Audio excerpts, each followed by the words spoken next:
औज़ुबिल्लाहिमिनश्शैतानिर्रजीम बिस्मिल्लाहिर्रहमानिर्रहीम। अस्सलाम वालेकुम। आज मैं आपको हज़रत दाऊद अलैहिस्सलाम का वाक़या सुनाने जा रही हूँ। बनी इसराइल का निज़ाम यूँ चलता था कि हमेशा इन लोगों में से एक बादशाह होता जो मुल्की निज़ाम चलाता था, और एक नबी होता था जो निज़ाम शरीयत और दीनी अमूर की हदायत और रहनुमाई किया करता था।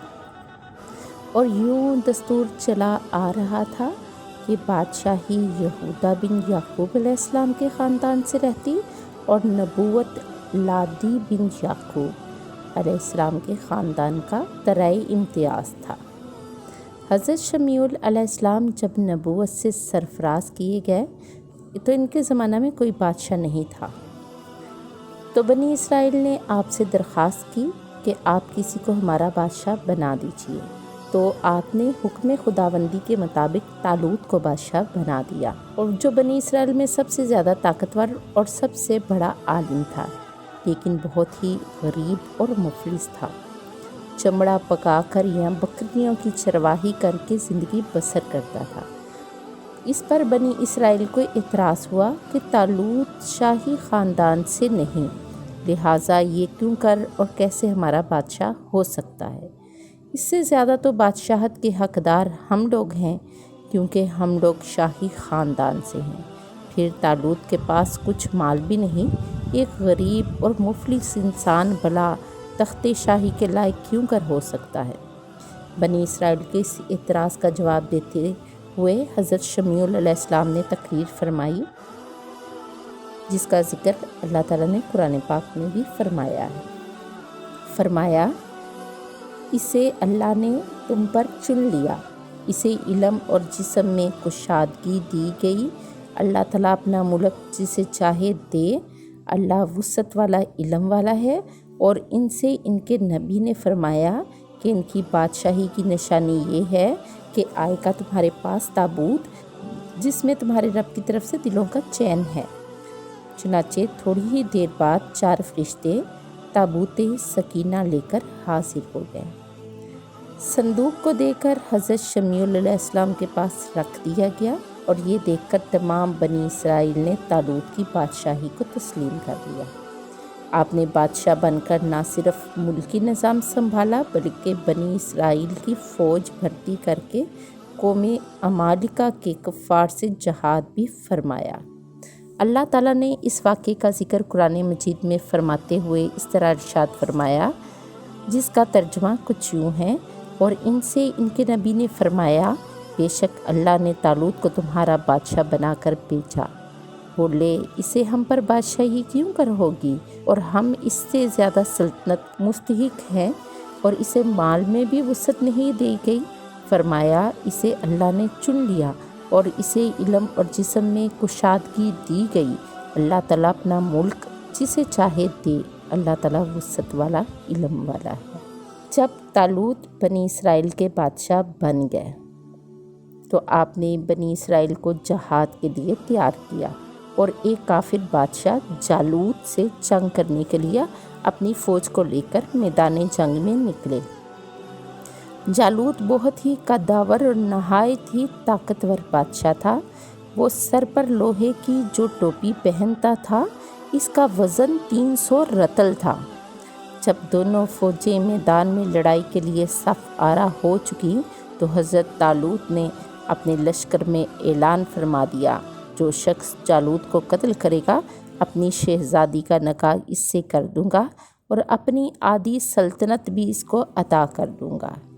ये फरमाने शाही सुनकर हज़रत दाऊद अलैहिस्सलाम आगे बढ़े, जो भी बहुत ही कम सिन थे, और बीमारी से चेहरा जर्द हो रहा था, और गुर्बत और मुफलिसी का ये आलम था कि बकरियां चराकर इसकी उजरत से गुजर बसर करती थी। रवायात में आता है कि हज़रत दाऊद अलैहिस्सलाम घर से जहाद के लिए रवाना हुए तो रास्ते में एक पत्थर बोला, ए दाऊद, मुझे उठा लीजिए, क्योंकि मैं मूसा अलैहिस्सलाम का पत्थर हूँ। फिर दूसरे पत्थर ने आपको पुकारा, ए दाऊद, मुझे उठा लीजिए, क्योंकि मैं हारून अलैहिस्सलाम का पत्थर हूँ। फिर एक तीसरे पत्थर ने आपको पुकार कर कहा, ए दाऊद, मुझे उठा लीजिए, मैं जालूत का कातिल हूँ। आप अलैहिस्सलाम ने इन तीनों पत्थरों को उठाकर अपने झोले में रख लिया।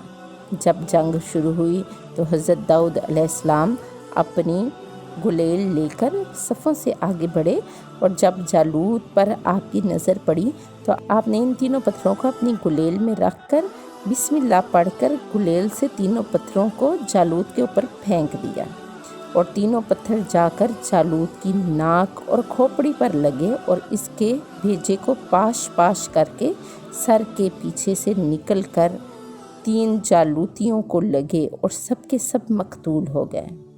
हज़रत दाऊद अलैहिस्सलाम ने जालूत की लाश को घसीट कर अपने बादशाह यानी कि तालूत के कदमों में डाल दिया। इस पर तालूत और बनी इसराइल बहुत खुश हुए। जालूत के कत्ल हो जाने के बाद इसका लश्कर भाग गया और हज़रत तालूत को फ़तह मुबीन हो गई।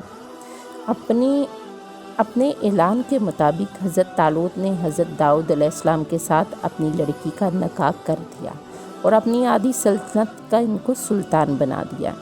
फिर पूरे 40 बरस बाद जब हज़रत तालूत बादशाह का इंतकाल हो गया तो हज़रत दाऊद अलैहिस्सलाम पूरी सल्तनत के बादशाह बन गए। और जब हज़रत शमीउल अलैहिस्सलाम की वफ़ात हो गई जो कि उस ज़माने के नबी थे, तो अल्लाह ताला ने हज़रत दाऊद अलैहिस्सलाम को सल्तनत के साथ नबूवत से भी सरफराज फरमा दिया। आपसे पहले सल्तनत और नबूवत दोनों एजाज़ एक साथ किसी को भी नहीं मिले थे। आप पहली शख्सियत हैं इन दोनों ओहदों पर फायज़ होकर 70 बरस तक सल्तनत और नबूवत दोनों मनसबों के फ़राइज़ पूरे करते रहे। और फिर आपके बाद आपके फ़र्जंद हज़रत सुलेमान अलैहिस्सलाम को भी अल्लाह ताला ने सल्तनत और नबूवत दोनों मर्तबों से सरफराज फरमाया। हज़रत दाऊद अलैहिस्सलाम बावजूद इसके कि एक अजीम सल्तनत के बादशाह थे, मगर सारी उम्र अपने हाथों से काम करते रहे।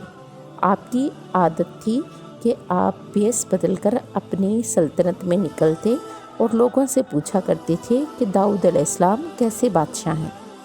एक दफ़ा आप बाहर निकले तो एक फ़रिश्ता इंसानी सूरत में ज़ाहिर हुआ। हज़रत दाऊद अलैहिस्सलाम ने जब उससे ये सवाल किया तो फ़रिश्ते ने कहा, दाऊद की तमाम बातें बहुत अच्छी हैं, मगर अगर वो अपनी तनख्वाह बैतुल माल से लेने की बजाय अपने हाथों से मेहनत करके रोज़ी कमाए। तो इसके बाद हज़रत दाऊद अलैहिस्सलाम ने ज़ीरा बनाना शुरू कर दी। हज़रत दाऊद अलैहिस्सलाम का मौजज़ा ये था कि इनके हाथ में लोहा नरम हो जाता जिस तरह मोम। आप इससे ज़ीरा बनाया करते थे और इसको बेचकर अपनी गुज़र बसर किया करते थे। ये था हज़रत दाऊद अलैहिस्सलाम का वाक़या। एक और वाक़े के साथ फिर हाज़िर होंगे। मेरे चैनल को सब्सक्राइब करें, बेल आइकन को प्रेस करें, कमेंट्स में ये बताएं आपको मेरी वीडियोस कैसी लग रही हैं, और पसंद आने पर लाइक और शेयर ज़रूर करें। और अगर अभी तक आपने मेरा इंस्टाग्राम पेज फॉलो नहीं किया तो उसको भी फॉलो करें, उसका लिंक डिस्क्रिप्शन में डाल दिया है।